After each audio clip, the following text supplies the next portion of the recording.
আসসালামু আলাইকুম প্রিয় দর্শক, সবাই কেমন আছেন? আশা করি সকলেই ভালো আছেন। তো আমার জীবনের সবচেয়ে দুঃখের একটা বিষয় আমি আজকে শেয়ার করতে যাচ্ছি, যেটা আজ পর্যন্ত কেউই জানে না বা কারো আমি বলি নাই। তো বিষয়টা হচ্ছে, আমি এখন বর্তমানে আছি বুড়িগঙ্গা নদীর পাড়ে। এখানে আসতে 30 টাকা গাড়ি ভাড়া আছে। আর এখানে আইসাই ভিডিও বানাইতে হয়, কারণ যে জায়গায় আমি থাকি সেই জায়গায় আশেপাশে কোনো প্লেস নাই ভিডিও করার জন্য আর কি। তো সেই কারণে বুড়িগঙ্গা নদীর পাড়ে চলে আসি, একটু শুনশান পরিবেশ পাই, মানুষজন কম থাকে, ভিডিও করতে পারি শান্তি মতো। এখানে আসছি যে আজকে আমার পকেটে 1 টাকাও নাই, বা আমি গাড়ি দিয়েও আসি নাই। প্রায় আধা ঘন্টা বা 40 মিনিটের রাস্তা আমি আজকে হাইটে হাইটে আসছি। মানে এটা প্রায় আসি, এটা মানে এর আগেও ভিডিও বানাতে আসছি, হাইটে হাইটে আসছি। মানে টাকা নাই, একদম নাই, টাকা নাই, 1 টাকাও নাই পকেটে। আমি আপনাদের কিভাবে বিশ্বাস করবো আমি জানি না। তো টাকা যে নাই, তার কারণ কি? তার কারণ হচ্ছে আমি আজকে প্রায় 2 মাস ধরে চাকরি করতেছি না। মানে চাকরি মানে ছেড়ে দিয়েছিলাম যে কোনো একটা কারণে, গাজীপুর চলে গেছিলাম। গাজীপুর গিয়েও চাকরি করলাম না, সেখান থেকে ঘুরে আসলাম। আরও একদিন চাকরি করার জন্য খুব ট্রাই করতেছি, কাগজপত্রের জন্য একটু সমস্যার ভিতরে আছি। সমস্যা নাই, এটা চাকরির ব্যবস্থা হয়ে যাবে ইনশাআল্লাহ, সবাই দোয়া করবেন। আজকালকের ভিতরে আমার মামাতো ভাইয়ের কাগজপত্র দিয়ে আমি কাজ করার জন্য প্রস্তুতি নিচ্ছি আর কি। এখনও জন্ম নিবন্ধন আনি নাই।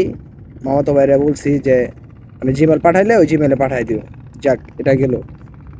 এখন কথা হচ্ছে, আমি যে বুড়িগঙ্গা নদীর পাড়ে আসি ভিডিও করতে, এখানে কি আসলে আমি ভিডিও বানায় শান্তি পাই? না, এখানেও শান্তি নাই। যার কারণ, এখানে বুড়িগঙ্গা নদীর পাড়ে প্রচুর পরিমাণ ট্রলার যায়, যে ট্রলারগুলা প্রচুর পরিমাণ শব্দ করে যায় এখান দিয়ে। মানে অনেক শব্দ করে আর কি। এই শব্দের কারণে ভিডিওতে নয়েজ চলে আসে, আর আমি ভিডিও সবসময় বানাতে পারি না। যে সময় ট্রলার যায় এই সময় আমার ভিডিও অফ রাখতে হয়। বা এখানে আরেকটা রাস্তা আছে উমরা, আমি কয়েকটা ভিডিও করছি আগে, আমার কিছু ভিডিও দেখছেন একটা রোডের ভিতরে। আমি ভিডিওতে বলছিলাম যে এরকম সুন্দর পরিবেশে ভিডিও করার চেষ্টা করবেন, যাতে আপনাদের ভিডিওগুলো ফরে উঠতে যায়। মানে পরিবেশগুলো সুন্দর হলে আসলে মানুষ দেখতে পছন্দ করে, আর ভিডিওগুলো ফরে উঠতে যাওয়ার পসিবিলিটি বেশি থাকে। তো সেটাও গেল। এখন আমি যে শান্তি পাই না ভিডিও বানায়া, আর এত দূর রাস্তা আমার হাইটে আসতে হয়।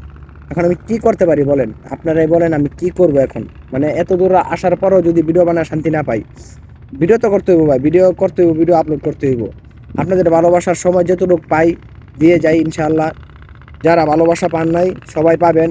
আমার সময়টা একটু খারাপ যাচ্ছে ভাই, আমি খুব ডিপ্রেশনে আছি ভাই। এটা আমি বলে বোঝাতে পারবো না। আসলে আপনাদের এটা শেয়ার করতেছি, এটা আমি কাউকে শেয়ার করি নাই। এটা আমার পরিবারের লোকজনও জানে না, আমার বন্ধু বান্ধব জানে না, আমার কোনো আত্মীয় স্বজন জানে না। জানি শুধু আমি আর একমাত্র আল্লাহ। আজকে আপনাদেরকে বললাম যে কি একটা প্যারার ভিতরে আছি, টাকা পয়সা ছাড়া। আসলে ভাই, টাকা পয়সা ছাড়া পুরুষ মানুষের কোনো মূল্য নাই। আমি জানি না লাস্ট পর্যন্ত কি আমার ভিডিওটা দেখবেন। ভিডিওটা যে শেষ পর্যন্ত দেখবেন অবশ্যই একটা শেয়ার করে যাবেন ছোট ভাইকে ভালোবেসে, যদি পারেন। আর না হলে না সমস্যা নাই, শেয়ার করা লাগবে না। তো আর কি বলবো বলেন? আজকের মতো এই পর্যন্তই। আল্লাহ হাফেজ। সকলে ভালো থাকবেন, আর আমার জন্য দোয়া করবেন যাতে আমার চাকরিটা অতি দ্রুত হয়ে যায়। আসলে ভাই ফেসবুকে নতুন, তাই বেশি কথা বলতে পারি না। যতটুকু বলছি মানে নিজের ভিতর থেকে বলছি, ভুল ত্রুটি হলে ক্ষমার দৃষ্টিতে দেখবেন, আর ছোট ভাই হিসাবে মাফ করে দিবেন। আল্লাহ হাফেজ।